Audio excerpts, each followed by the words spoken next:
नमस्कार। कार्यक्रम सुरक्षा र सजगतामा यहाँहरूलाई हार्दिक स्वागत गर्दछु। म सन्तोष पन्त। मध्य नेपालकै सर्वोत्कृष्ट रेडियो कालिका एफएम 95.2 मेगाहर्जबाट प्रत्येक साता सोमबार 8 बजेको समाचारपछि यसै समयमा प्रसारण हुने गर्छ यो कार्यक्रम सुरक्षा र सजगता। आदरणीय श्रोताबिन्द, कार्यक्रम सुरक्षा र सजगता मार्फत हामी हाम्रा जीवनका दैनिक हुने सुरक्षासँग सम्बन्धित चुनौतीहरूको विश्लेषण गर्छौं। अहिले के कस्ता खतरा आइलाग्न सक्छन् हामीमाथि र त्यसको लागि के कस्तो सजगता अपनाउनु पर्छ हामी स्वयंले भन्ने कुराहरू चर्चा गर्छौं यो कार्यक्रम सुरक्षा र सजगतामा। आदरणीय श्रोताबिन्द, हामीले कहिलेकाहीँ सुरक्षासँग सम्बन्धित विज्ञहरूलाई, सम्बन्धित जिम्मेवार पदाधिकारीहरूलाई आमन्त्रण गर्छौं र जनधनको सुरक्षा गर्नको लागि, क्षति न्यूनीकरण गर्नको लागि के कस्ता योजनाहरू रहेका छन् भन्ने कुरा पनि प्रकाश पार्छौं कार्यक्रम सुरक्षा र सजगतामा। आदरणीय श्रोताबिन्द, आज हामी सडकको कुरा गर्छौं, ट्राफिकको कुरा गर्छौं र चितवन जिल्लामा सडकको अवस्था, ट्राफिकको अवस्था कस्तो छ, दुर्घटनाको अवस्था कस्तो छ र दुर्घटना न्यूनीकरणको लागि जिल्ला ट्राफिक प्रहरी कार्यालय चितवनको योजना कस्तो छ भन्ने बारेमा चर्चा गर्छौं। हामीसँग स्टुडियोमा हुनुहुन्छ जिल्ला ट्राफिक प्रहरी कार्यालय चितवनका प्रमुख प्रहरी निरीक्षक अनिल थापा। यहाँलाई हार्दिक स्वागत छ अनिल सर। नमस्कार, जय नेपाल, धन्यवाद। सर्वप्रथम त चितवनमा ट्राफिक प्रहरी प्रमुखको हिसाबले पहिलो पोस्टिङ, यहाँलाई हार्दिक स्वागत गर्दछौँ कालिका एफएम परिवार र समग्र चितवनवासीको तर्फबाट। धन्यवाद हजुर। अनि आराम हुनुहुन्छ? हजुर, ठिकै छ। यो भदौ 24 गतेको जुन आन्दोलन थियो, विभिन्न प्रकृतिको घुसपेट भयो भन्ने कुरा पनि छ, त्यसमा यहाँले कार्यालयको पोस्टिङ लिँदै गर्दा ओहो मेरो कार्यालय त जलेको छ, तोडफोड भएको छ भन्ने पनि सुन्नुभयो। अनि त्यसपछि कार्यालय प्रवेश गर्दै गर्दा, गेटमा स्वागत गर्दै गर्दा भित्र कार्यालयको अवस्था हेरेर कस्तो लाग्यो तपाईँलाई? अब पोस्टिङ हुँदै गर्दा के थियो भन्दा देशभरका विभिन्न प्रहरी कार्यालयहरू तोडफोड भएका छन्, आगजनी भएका छन् भन्ने कुराको पहिले नै जानकारी थियो। आउनुभन्दा पहिले नै जिल्ला ट्राफिक प्रहरी कार्यालय चितवनमा पनि तोडफोड भएको छ, आगजनी भएको छ भन्ने कुरा जानकारी नै थियो। यद्यपि आएर हेर्दाखेरि चाहिँ अब झट्ट हेर्दा कार्यालय केही पनि छैन, कार्यालयका स्रोत साधनहरू छैनन्, एक हिसाबले चाहिँ कसरी काम गर्ने होला भन्ने खालको चाहिँ भएकै थियो। अनि अब त्यस्तै सोच्दै गर्दा चितवनको ट्राफिक व्यवस्थापन, चितवन त नेपालको मध्यभागमा पर्ने अलि सचेत नागरिकहरूको जिल्ला भनेर पहिल्यैदेखि परिचय पनि भएको, असाध्यै सहर उन्मुख भइरहेको, धेरै पपुलेसन जताततैबाट झर्ने, चितवन बाक्लो बस्ती हुँदै गरेको, जति मान्छे बढ्दै गयो, जति सवारी बढ्दै गयो, ट्राफिक बढ्दै जाने भयो, कस्तो चुनौती देख्नुभयो यहाँले? आउँदै गर्दा ओहो चितवन पोस्टिङ भए, अब मैले के गर्नुपर्छ होला, के चुनौती होलान् जस्तो लाग्छ? अब थोरै यो चुनौतीको कुरा गर्दाखेरि चाहिँ थोरै भन्नै पर्ने हुन्छ। यो यातायात क्षेत्र भनेको सबैभन्दा धेरै सेवाग्राही हुने क्षेत्र हो जस्तो लाग्छ मलाई। धेरैजना सेवाग्राहीहरू, नागरिकहरू, जनताहरू यसमा ठोकिनुहुन्छ, यसको उपभोग गर्नुहुन्छ। त्यस कारणले गर्दाखेरि पनि यो एकदमै चुनौतीपूर्ण पनि छ। अब चितवन जिल्लाकै बारेमा कुरा गर्ने हो भने अहिले चितवन जिल्लामा मुख्य राजमार्गहरू 2845.61 किलोमिटर चाहिँ मुख्य राजमार्गहरू छन् चितवन जिल्लाभित्र। चितवन जिल्लामा जस्तै यो चितवन जिल्लाको एरियामा, मैले हेर्ने एरिया भनौँ, जिल्ला ट्राफिक प्रहरी कार्यालय चितवनले हेर्ने एरियामा 2845.61 किलोमिटर चाहिँ राजमार्ग, पूर्व पश्चिम राजमार्ग, नारायणगढ मूलगिन सडक खण्ड, पृथ्वी राजमार्ग र हाम्रो यो बाइपास सडक खण्ड गरेर यी चारवटा मुख्य राजमार्गहरू पर्छन् भने अन्य भित्री सडक खण्डहरू, सहायक राजमार्गहरू, सहायक मार्गहरू थुप्रै सबैहरू जोड्दाखेरि चाहिँ 2939 किलोमिटर चाहिँ टोटल सबै सडक सञ्जालले घेरिएको छ। सबै सडक सञ्जालले घेरिएको छ। अनि अब त्यसलाई चाहिँ अब हामीले अलिकति ट्राफिक पुलिसिङको हाम्रो पोस्टिङ, हामी यहाँ कार्यरत जनशक्तिसँग कम्पेयर गरेर हेर्दाखेरि अहिले हामी जिल्लाभरिमा ट्राफिक प्रहरीहरू 70 जना छौँ। 70 जना ट्राफिक प्रहरीलाई हामीले डिभाइड गर्दाखेरि चाहिँ 41.98 किलोमिटर प्रति ट्राफिकलाई पर्दो रहेछ। 93.39 किलोमिटर चाहिँ मुख्य राजमार्गहरू, 2845 किलोमिटर चाहिँ सहायक राजमार्ग, सबै मार्गहरू गरेर 2939 किलोमिटर चाहिँ जम्मी क्षेत्रफल छ भने त्यति सडकमा गुड्ने सवारी साधनहरू, हिँड्ने पैदल यात्रीहरू अब जनावरहरू लगायतका भनौँ न सम्पूर्ण सजीव निर्जीव चिजहरूको व्यवस्थापन गर्नु आफैमा एउटा चुनौतीपूर्ण कुरा पनि छ। हो, अब सबभन्दा पहिला चुनौती हेर्ने क्रममा सडक सञ्जाल बढ्दो भयो। सडक सञ्जाल बढेसँगै ट्राफिक बढ्यो। ट्राफिक बढ्दै गर्दा ट्राफिकको व्यवस्थापन गर्ने प्रहरी कर्मचारीको कमी भयो। त्यसकारणले आम चितवनवासी नागरिकहरूले ओहो फलान ठाउँमा ट्राफिक छैन भन्ने अवस्था रहेन। एउटै ट्राफिक प्रहरीले धेरै एरिया कभर गर्नुपर्ने छ। त्यसकारणले ट्राफिक नदेखिन पनि सक्छ। हामी स्वयं सजग भयो भने मात्रै दुर्घटना न्यूनीकरण हुन सक्छ भन्न खोज्नु भएको हो। हजुर, यस्तो छ। अब यसरी विश्लेषण गर्दाखेरि यसरी हामीले त्यो सवारी अब हामीले भनौँ न, हजुरले भनिहाल्नुभयो बढ्दो सहरीकरण छ, सवारी साधनहरूको चाप छ। यसले गर्दाखेरि अब हामीले यही कम जनशक्तिलाई पनि कसरी चाहिँ म्याक्सिमम युटिलाइज गर्ने, कसरी चाहिँ धेरैभन्दा धेरै चाहिँ नि जनशक्तिहरूबाट फाइदा लिने अथवा धेरैभन्दा धेरै ठाउँमा खटिने भन्ने हिसाबले चाहिँ हामीले अहिले जिल्लाभरिका 15वटा स्थानहरूबाट यो जिल्ला ट्राफिकभन्दा बाहेकका मातहतका 15वटा स्थानहरूमा ट्राफिक प्रहरी कार्यालय, अस्थायी ट्राफिक प्रहरी पोस्टहरू मार्फत सेवा प्रदान गरेका छौँ। अब विशेष गरिकन अलिक बढी चुनौतीपूर्ण रहेको नारायणगढ बजार क्षेत्र अथवा भरतपुर महानगरपालिकाभित्र चाहिँ जहाँ अलिक बढी जाम हुने, जहाँ अलिक बढी सवारी चाप हुने स्थानहरू, धेरै दुर्घटनाहरू हुने, अब तथ्याङ्कका आधारमा देखिएका धेरै दुर्घटनाहरू हुन सक्ने सम्भावित स्थानहरूमा चाहिँ हामीले थाई पिकेट ड्युटीहरू खटाएका छौँ। र त्यसबाहेक पनि अब हामीहरूले चाहिँ 2वटा मोटरसाइकलहरूबाट चाहिँ क्युआरटी क्विक रेस्पोन्स टिम भनेर 2वटा मोटरसाइकलहरूमा चाहिँ राउन्ड द क्लक वरपर हामी चाहिँ यो बजार क्षेत्रमा चाहिँ हामी घुमिरहेका हुन्छौँ। विशेष गरिकन फोकस चाहिँ दुर्घटना धेरै हुने क्षेत्रहरू, धेरै सवारी साधन चाप हुने क्षेत्रहरूमा र अन्य भित्री सडक खण्डहरूमा पनि हामीले बेला बेलामा चाहिँ त्यसरी चाहिँ हामीले एरिया डोमिनेसन गर्ने र गरिरहेका छौँ। अब यी चुनौती सँगसँगै अर्को चुनौती हुन त पूर्व प्रहरी प्रमुख चन्द्र कुबेर खापुङले पनि प्रहरीको मनोबलको कुरा गर्नुभएको थियो। एउटा अन्तर्वार्तामा देखेको थिएँ मैले। अहिले पनि बाटोमा भन्ने गरिन्छ ट्राफिक प्रहरीको मनोबल गिरेको छ। यो मनोबल नउठाएसम्म चाहिँ ट्राफिक प्रहरीलेबाट सेवा लिन सकिन्न। सचेत नागरिकहरूको चिन्ता यस्तो छ कि सडक अनुशासन असाध्यै गिर्दै गयो। पहिलेदेखि गिरेको सडक अनुशासन अहिले झन् यो आन्दोलनपछि त झन् गिरेर गयो। कसरी सडक अनुशासनलाई पालना नगर्ने, कसरी कानुनलाई कार्यान्वयन नगर्ने भन्ने प्रतिस्पर्धा भएको हो कि जस्तो पो देखिन्छ सडकमा भनेर चितवनका समग्र सचेत नागरिकहरूको चिन्ता रहेको छ। अब प्रहरीको मनोबल उठाउने सन्दर्भमा हुन त यहाँ कार्यालय प्रमुख चितवन जिल्ला ट्राफिक प्रहरी कार्यालयको आफ्नो मातहतमा 72 जना कति सङ्ख्या भन्नुभयो यहाँले, तिनीहरूको मनोबल उच्च नभइकन त ट्राफिक व्यवस्थापन पक्कै सकिन्न। के गर्न सोच गर्नु भएको छ? सङ्गठनबाट के हुँदैछ? अरू सम्बद्ध सहयोगी निकायहरूबाट के हुँदैछ प्रहरीको मनोबल माथि बढाउनको लागि? अब यस्तो छ, अब जुन गत भदौ 23 गते र 24 गते भएको आन्दोलन र त्यो आन्दोलन जेन्जीको आन्दोलन र आन्दोलनबाट हाम्रा प्रहरीका धेरै कार्यालयहरू क्षति भए। यो जिल्ला ट्राफिक प्रहरी कार्यालयको पनि क्षति भयो। त्यो क्षति हुँदाखेरि त्यसको आसपासमा चाहिँ केही प्रहरी कर्मचारीहरूको, अब म स्वयं पनि काठमाडौँमै भएको हिसाबले पनि केही समयमा 2-4 दिन 1 हप्ता जस्तोमा चाहिँ हामीहरू सबैलाई चाहिँ ओ के भयो यस्तो, अब हामीले चाहिँ सेवा गर्दा गर्दै पनि यस्तो दुर्भाग्यपूर्ण अवस्था बेहोर्नुपर्ने भन्ने कुराहरू चाहिँ लागेको थियो। तर त्यसपछि लगत्तै चाहिँ के भयो त भन्दाखेरि अब हाम्रा सङ्गठनका प्रमुखज्यूहरूबाट, हाम्रो पोलिसी लेभलमा भएका सरहरूबाट, कार्यालय प्रमुखज्यूहरूबाट, कमान्डर सरहरूबाट सबैबाट भनौँ न अब मनोबल बढाउने कुराहरू, ब्रिफिङ गर्ने कुराहरू लगायतका विभिन्न किसिमका कुराहरू भइसकेपछि अहिले हामीलाई के लाग्छ भने मैले आफ्नो मातहतका अहिले यहाँ जिल्ला ट्राफिक प्रहरी कार्यालय चितवन मातहतका सम्पूर्ण प्रहरी कर्मचारीहरूलाई पनि मैले के भन्ने गरेको छु भने हामीहरूले यो युनिफर्म लगाइसकेपछि, युनिफर्म पहिरिसकेपछि हामीलाई त्यो मनोबल कमजोर भयो, हामी काम गर्न सक्दैनौँ भन्ने छुट चाहिँ हामीलाई छैन। हामीले जतिन्जेलसम्म जुन बेलासम्म जति स्रोत साधन हामीसँग हुन्छ, हामी केही वर्ष पहिले त एकदमै लिमिटेड अझै कम स्रोत साधनमा पनि काम गरेका थियौँ, खटिएका थियौँ। अब अहिले पनि फेरि के भएको छ त भन्दा जेन्जी आन्दोलनले हामीलाई लगभग त्यही अवस्थामा पुर्याएको छ। तर पनि यो युनिफर्म लगाइसकेपछि हामीलाई त्यो मनोबल घट्यो, हामी काम गर्न सक्दैनौँ भन्ने कुरा छुट चाहिँ छैन।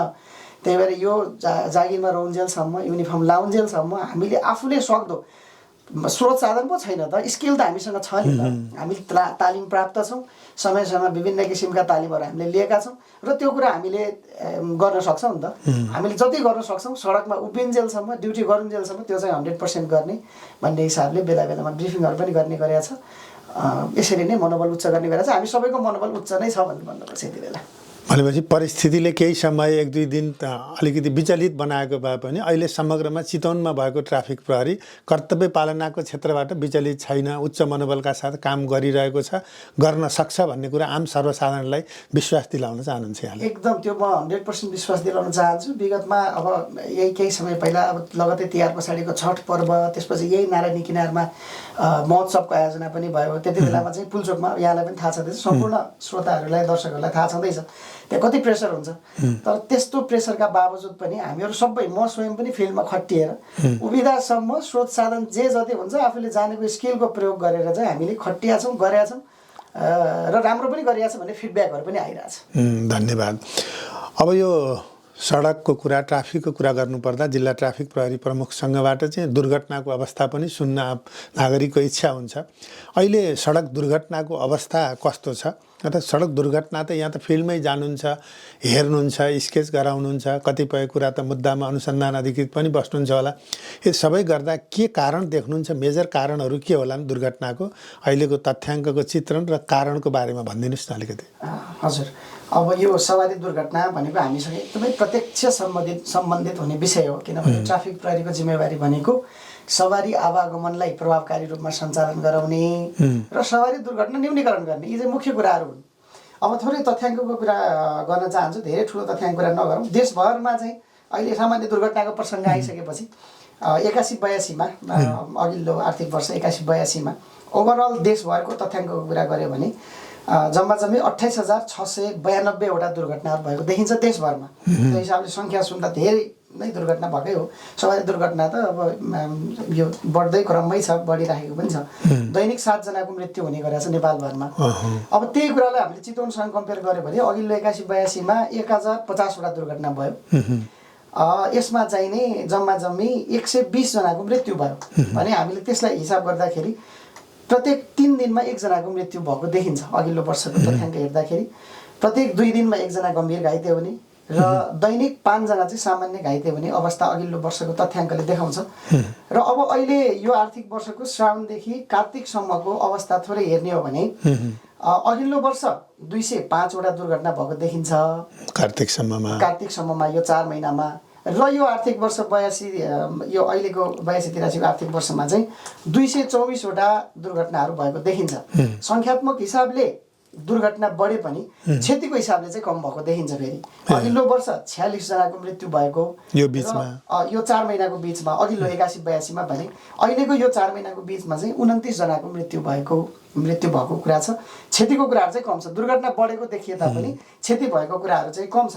र यो तथ्याङ्कलाई विश्लेषण गर्दाखेरि चाहिँ 2 पाङ्ग्रे सवारी साधनहरू, मोटरसाइकल, स्कुटर नै बढी दुर्घटनामा परेको जस्तो देखिन्छ। जस्तै जम्मी भएका दुर्घटनामा इन्भल्भ भएका सवारी साधनहरू मध्येमा करिब 60% चाहिँ 2 पाङ्ग्रे सवारी साधन नै भएको जस्तो देखिन्छ। अहिलेसम्मको सवारीको दुर्घटनाको विश्लेषण चाहिँ यो हो।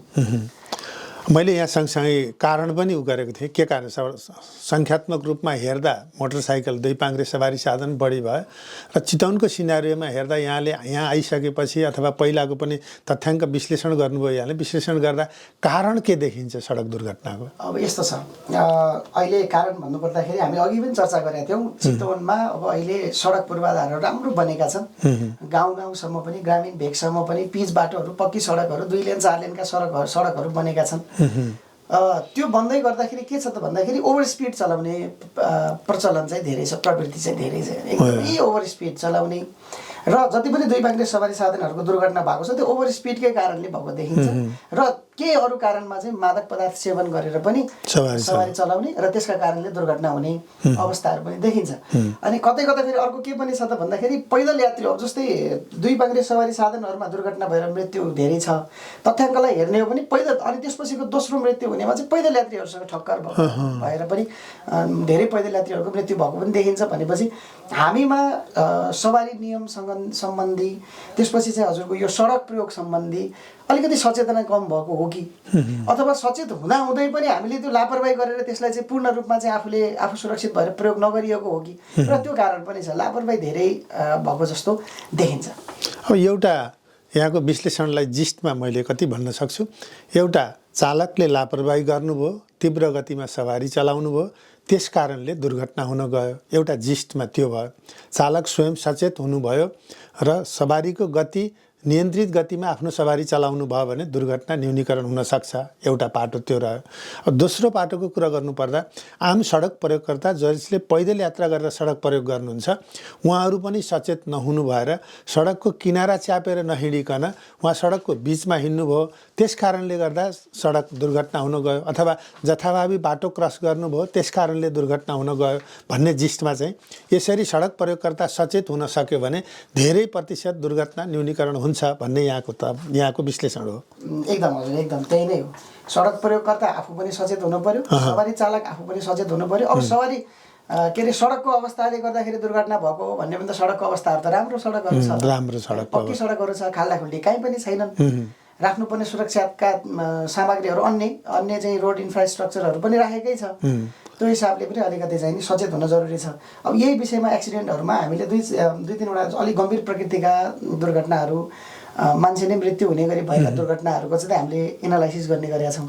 अब यदि सिसिटिभीको उपलब्धता छ भने सिसिटिभीहरू हेर्ने, त्यसपछि हेरेर त्यसको कारणहरू पत्ता लगाउने, प्रत्यक्षदर्शीहरूसँग सोधपुछ गर्ने, यदि कसैले देख्नुभयो। फेरि यो दुर्घटना भनेको एकदमै छोटो सर्ट पिरियड अफ टाइममा हुने भएको हुनाले त्यो ठ्याक्कै एक्ज्याक्टली भन्न सक्ने मान्छेहरू एकदमै कम भेटिनु हुन्छ। मान्छे हिँडिहाल्छ घटनास्थलबाट, हिँडि पनि हाल्छ। अर्को कुरा त्यो ठ्याक्कै ठोकिसकेपछि देख्छ क्या, त्योभन्दा पहिले उसले देख्दैन। त्यस कारणले दुई चारवटा घटनाहरूको हामीले सिसिटिभी उपलब्धता भएअनुसार हामीले सिसिटिभी एनालाइसिस पनि गरेका थियौँ र प्रत्यक्ष हामी त फिल्डमै खटिन्छौँ। त्यसबाट पनि देखेको कुरा चाहिँ के छ भने जुन क्रसिङहरू छ, चोकहरू, जङ्सनहरू छ, त्यो जङ्सनहरूमा के हुन्छ त भन्दा शाखा बाटोहरूबाट मुख्य बाटोमा जोडिएका रोडहरू हुन्छन् र मुख्य बाटोमै कन्टिन्यू गर्ने त्यो चोकहरू क्रस गर्ने सवारी साधनहरू हुन्छन्। दुवैतर्फबाट आउने सवारी साधनहरूले कसैले पनि ब्रेक लगाएको देखिँदैन। त्यो चोकमा चाहिँ के गर्ने त भन्दाखेरि सट्टै क्रस गर्ने। त्यो सिद्धान्तले के भन्छ भने ट्राफिक नियमको यदि हामीले दुरुस्त पालना गर्ने हो भने शाखा बाटोबाट मुख्य बाटोमा प्रवेश गर्दाखेरि रोक, हेर, जाऊ, स्टप, लुक एन्ड गो भन्ने हुन्छ।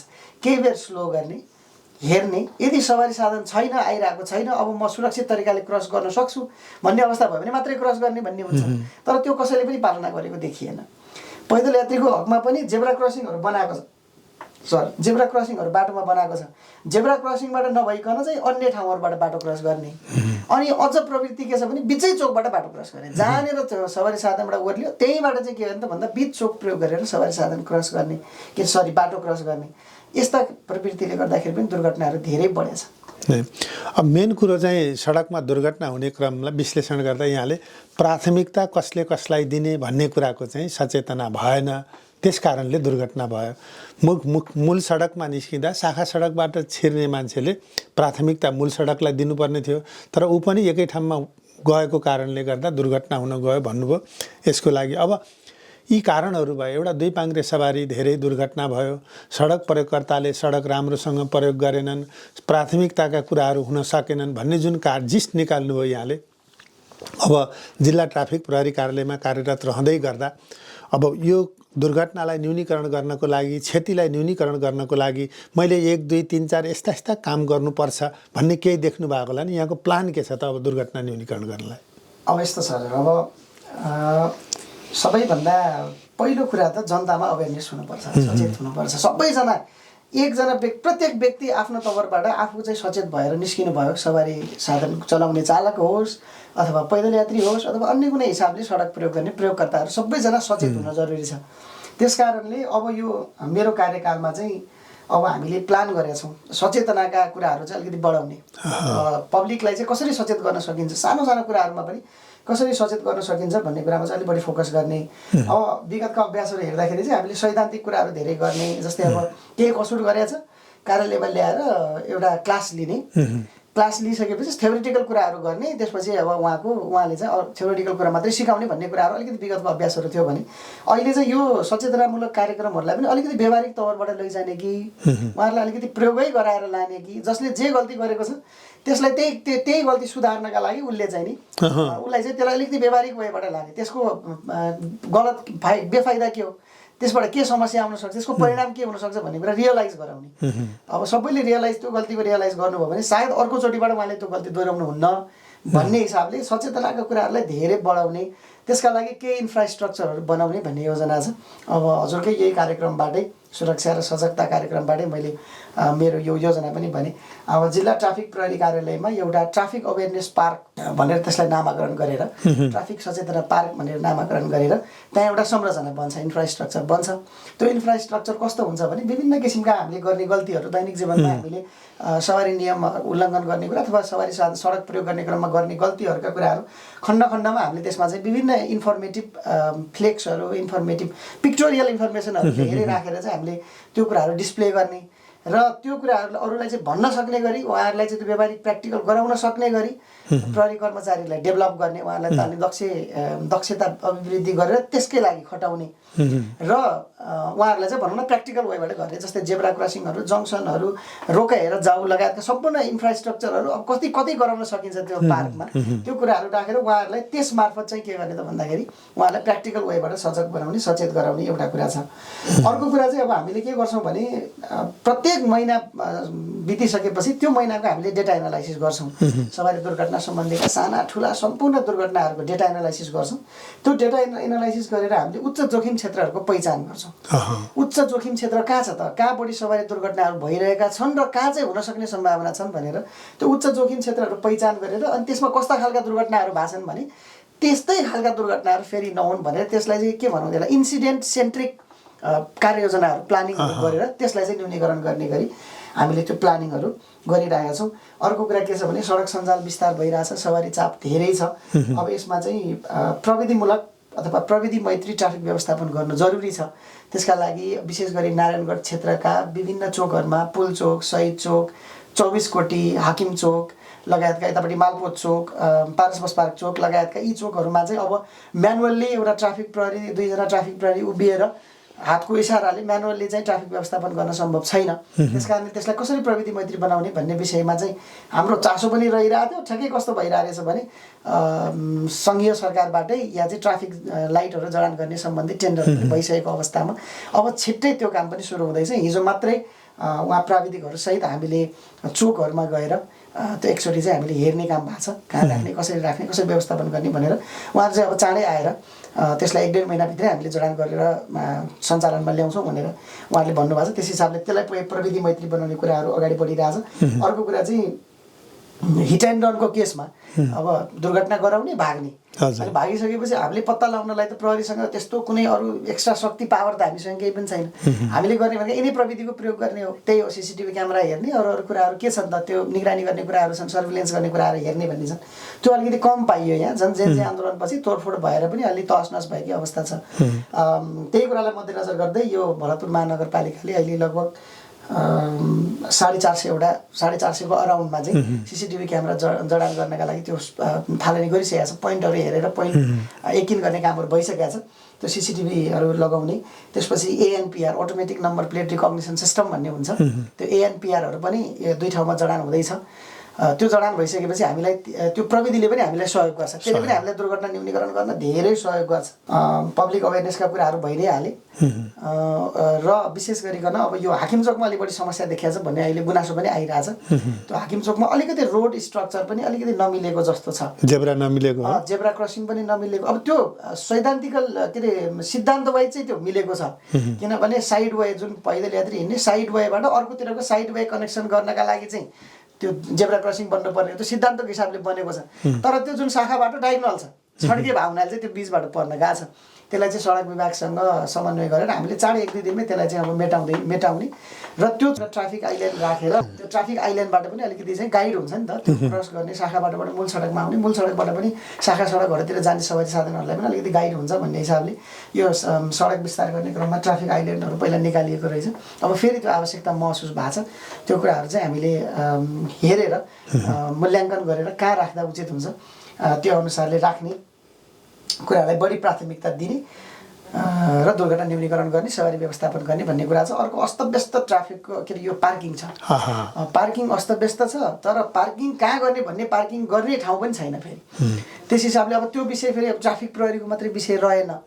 त्यो हामीले स्थानीय पालिकाहरूसँग समन्वय गरेर भरतपुर महानगरपालिका र अन्य पालिकाहरू, अन्य जहाँ जहाँ त्यस्ता अव्यवस्थित पार्किङहरू छन् ती पार्किङहरूलाई चाहिँ उहाँहरूसँग समन्वय गरेर व्यवस्थापन प्रक्रियामा अगाडि बढ्ने कामहरू चाहिँ हाम्रो आगामी योजनाहरू पर्छ। आदरणीय श्रोताबिन, यहाँहरू सुन्दै हुनुहुन्छ कार्यक्रम सुरक्षा र सजगता। आज हामीसँग जिल्ला ट्राफिक प्रहरी कार्यालय चितवनका प्रमुख प्रहरी निरीक्षक अनिल थापा स्टुडियोमा हुनुहुन्छ।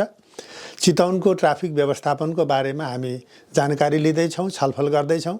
दुर्घटना न्यूनीकरणका लागि उहाँको योजना प्रस्तुत गर्नुभयो, कार्यालयभित्रै एउटा ट्राफिक पार्क जस्तो बनाउने, ताकि व्यावहारिक रूपमा प्रशिक्षण दिन सकियो भने हामीले सचेत गराउन सक्छौँ भन्ने हिसाबको राम्रो योजना प्रस्तुत गर्नुभयो। त्यसका साथसाथै प्रविधिको जडान हुने कुराहरू र प्रविधिले सपोर्ट लिने कुराहरू पनि गर्नुभयो र प्रहरीलाई पनि दक्षता वृद्धि गर्ने कुराहरू गर्नुभयो। यहाँले छोटो समयमा चितवनको वास्तविक समस्या पहिचान गर्नुभएको रहेछ। यहाँलाई बधाई छ र यहाँका यिनी कार्ययोजनाहरू सफल हुन्, शुभकामना पनि छ। र भन्दै गर्दा अब समन्वयका कुरा गरौँ। ट्राफिक प्रहरी एक्लैले केही गर्न सक्दैन र साधन स्रोत भएका कार्यालय, अन्य जिम्मेवार सडकसँग, नागरिकको जीवधनको सुरक्षा गर्नेसँग जिम्मेवार अरू कार्यालयहरूसँग, व्यक्तिहरूसँगको समन्वयको अवस्था कस्तो छ चितवनमा? सही प्रसङ्ग, सही प्रश्न यहाँले राख्नुभयो, धन्यवाद।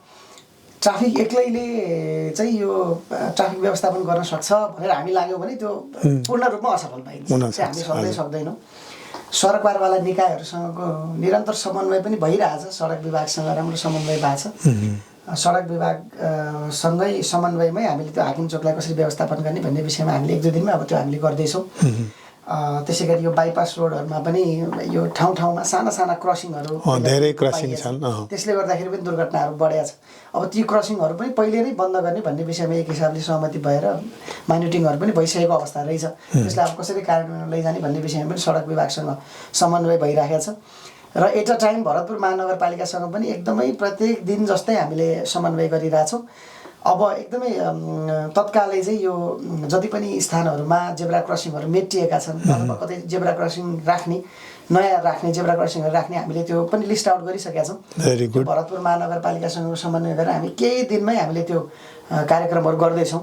नगर प्रहरीसँग यो पार्किङ व्यवस्थापन गर्ने, अव्यवस्थित रूपमा यो ठेला व्यापारहरू लगायतले जसले गर्दाखेरि चाहिँ सवारी आवागमनमा डिस्टर्बेन्सहरू ल्याइरहेछ, त्यही भएर नगर प्रहरीसँग पनि हामीले समन्वय गरिराखेका छौँ। र अन्य निकायहरू, अन्य सहयोगी निकायहरू हुनुहुन्छ, अन्य नागरिक समाजहरूसँग, अन्य चाहिँ स्थानीय वडाहरूसँग, टोल विकास संस्थाहरूसँग र अन्य युवा क्लबहरू लगायतका थुप्रै अन्य सरकारी निकायहरूसँग पनि हामीले दैनिक जस्तो समन्वयहरू गरिरहेछौँ। र यी अवेरनेस क्याम्पेनहरू हामीले गर्नका लागि विद्यालयहरूसँग, स्कुल कलेजहरूसँग पनि हामीले निरन्तर रूपमा समन्वय गरिरहेछौँ। समन्वयको अवस्था राम्रो छ। ट्राफिक व्यवस्थापन गर्नका लागि के गर्नुपर्छ, कतिसम्मको समन्वय गर्नुपर्छ, हामी गर्न तयार छौँ भनेर थुप्रै हामीलाई चाहिँ आइरहेको छ। त्यो समन्वयको अवस्था राम्रो छ। भनेपछि चितवनमा प्रहरीलाई, स्वच्छ काम गर्ने प्रहरीलाई समन्वयको अभाव हुँदैन भन्ने कुरा हो। छैन। अनि अरू पनि भन्नुपर्छ, मैले सञ्चारकर्मी साथीहरू, पत्रकार मित्रहरूले पनि हामीले गरेका सकारात्मक कामहरूको पनि, अथवा हामीले कतैतिर केही गल्ती गरेका छौँ अथवा हामीले केही कमजोरी गरेका छौँ, केही सुधार गर्नुपर्ने कुराहरू छ भने पनि उहाँहरूले पनि बेला बेलामा औँल्याइदिइरहनु भएको हुन्छ, फोन मार्फत गरिरहनु भएको हुन्छ। उहाँहरूको पनि एकदमै राम्रो समन्वय सपोर्ट छ। हामी कार्यक्रम सुरक्षा र सजगताको करिब अन्ततिर रहेका छौँ। समग्र सडक प्रयोगकर्ता, समग्र चितवनवासीसँग यहाँको चाहिँ के अपेक्षा रहेको छ? जिल्ला ट्राफिक प्रहरी कार्यालय चितवनको प्रमुखको हैसियतले यस्तो गरिदियो भने काम गर्न सजिलो हुन्थ्यो, काम गर्न सजिलो भन्दा नि सडक दुर्घटना र क्षति न्यूनीकरण हुन्थ्यो भन्ने के छ अपेक्षा? के गर्नु? अब म यो तपाईँकै कार्यक्रम मार्फत चाहिँ म सम्पूर्ण चितवनवासी र चितवन भएर यात्रा गर्ने सम्पूर्ण सवारी चालकहरू अथवा चाहिँ अन्य यात्रुहरूलाई सबैलाई म के चाहिँ मेरो अनुरोध के छ भने, बिहान उठेर निस्किँदाखेरि, सवारी लिएर निस्किँदा अथवा कतैतिर यात्रामा निस्किँदा, पैदल यात्रा गर्दा आफैलाई एउटा प्रतिबद्धता गर्नु पर्यो। त्यो मैले आज दिनभरिमा बेलुका घर फर्किँदासम्ममा म कुनै पनि किसिमको सवारी नियमको उल्लङ्घन गर्दिनँ। म यही कार्यक्रम मार्फत तपाईँहरू सबैलाई भन्न चाहन्छु, बिहानीको समय छ, सबै बिहान निस्किने बेलाको समय छ, अफिस कार्यालय स्कुलहरू जानुहुन्छ, बजार जानुहुन्छ, पसल जानुहुन्छ, सबैजनाले पहिले सुरुमै के गर्नु पर्यो त भन्दा प्रतिज्ञा गर्नु पर्यो, प्रतिबद्धता गर्नु पर्यो। म आज कुनै पनि किसिमको सवारी नियमको उल्लङ्घन गर्दिनँ भनेर भन्नु पर्यो। अनि सबैजनाले चाहिँ यही प्रतिबद्धता गर्नुभयो भने त त्यसै पनि राम्रो भइहाल्छ। एउटा मेरो त्यो भइहाल्यो। अनि अर्को कुरा के छ त भन्दाखेरि, एक्लै ट्राफिक प्रहरीले मात्रै हामीले व्यवस्थापन गर्न सक्दैनौँ। त्यसकारण यहाँहरू सबैको साथ सहयोग चाहिन्छ। सबैले आफूले देखेका कतै कमी कमजोरीहरू छन् भने यहाँ यस्तो गर्नु पर्यो, यहाँहरू सबैलाई जानकारी भइहाल्छ। फेरि बाटोमा निस्किने बित्तिकै यहाँनिर यस्तो गरिदिनु पायो हुन्थ्यो भन्ने कुरा सबैले थाहा पाइहाल्ने अवस्था हुन्छ। त्यस कारणले त्यो कुरा हामीलाई आओस्, हामीलाई फोन मार्फत जानकारी गराउन सक्नुहुन्छ। बाटोमा हाम्रो ट्राफिकको ड्युटी छ, भेटेर हामीलाई जानकारी गराउन सक्नुहुन्छ। त्यसरी चाहिँ हामीलाई जानकारी पनि गराइदिनु पर्यो। हामीसँग समन्वय गर्नु पर्यो। सबैभन्दा पहिलो कुरा चाहिँ सचेत भइदिनु पर्यो, सचेत भइदिनुहोस् भन्ने छ। अनि अर्को कुरा, अघि हामीले सुरुमा चाहिँ यो जेनजी आन्दोलनको प्रसङ्ग निकालेका थियौँ। यसै विषयमा आधारित रहेर मैले के भन्न चाहन्छु भने क्षति गर्न एकछिन पनि लाग्दैन। क्षति गर्नका लागि एकछिन हुन्छ भने त्यसलाई फेरि पुनर्निर्माण गर्नका लागि कैयौँ दिन लाग्ने गर्छ। त्यस कारणले चाहिँ यस्ता अवस्थाहरूमा हामीले हाम्रा संरचनाहरू भोलि हामीलाई नै काम लाग्ने हो। अहिले मैले अघि पनि यहाँलाई भने आजभन्दा 5-6 वर्ष अगाडि जस्तो अवस्था थियो, प्रहरीको स्रोत साधनमा जति कमी थियो, फेरि हामी त्यही अवस्थामा आइपुगेका छौँ। अहिले हामीसँग एउटा चाहिँ व्हिल लक पनि नभएको अवस्था छ। अहिले हामीसँग के भन्छ म्याजिक लाइटहरूको पनि कमी भएको अवस्था छ। एउटा ट्राफिक प्रहरी लगाउने एक जोड कपडाहरू पनि नभएको अवस्था थियो अस्तिसम्म। अब जेन तेन म्यानेज गरेर चलिरहेछ भनेपछि क्षति गर्न एकछिन पनि लाग्दैन, तर निर्माण गर्नलाई कैयौँ दिन लाग्ने भए हुनाले यस्ता कुराहरूमा पनि यहाँहरू सबैजना सजग भइदिनुपर्छ। हातेमालो गरौँ र कसरी चितवनको ट्राफिक व्यवस्थापनलाई प्रभावकारी बनाउन सकिन्छ, नमुना बनाउन सकिन्छ। देशभरमै कति नमुना रहेछ चितवनको ट्राफिक भनेर बनाउन सकिन्छ। हामी त्यो अभियानमा छौँ, यहाँहरूसँग त्यो अपेक्षा पनि छ। यति नै हो यहाँहरूसँग अपेक्षा। हजुर, यहाँको हामी कार्यक्रमको करिब अन्तमा छौँ। ठ्याक्कै मैले भन्नुपर्ने यो बुँदा छुट्यो भन्ने केही छ भने यो प्लेटफर्म यहाँलाई छैन। लगभग भन्ने कुराहरू आइसकेका छ। सबैजना सचेत बनाऊ।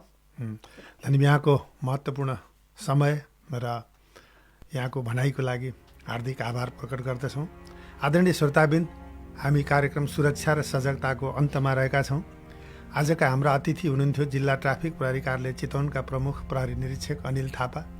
कार्यक्रम कस्तो लाग्यो, कार्यक्रमका सम्बन्धमा कुनै सल्लाह सुझाव अनि प्रतिक्रिया भए यस लोकप्रिय रेडियोको नम्बरमा सम्पर्क गरेर टिपाउन सक्नुहुनेछ भन्दै कार्यक्रम सुरक्षा र सजगताबाट अर्को सातासम्मका लागि म सन्तोष पन्त बिदा माग्छु। नमस्कार, शुभ दिन।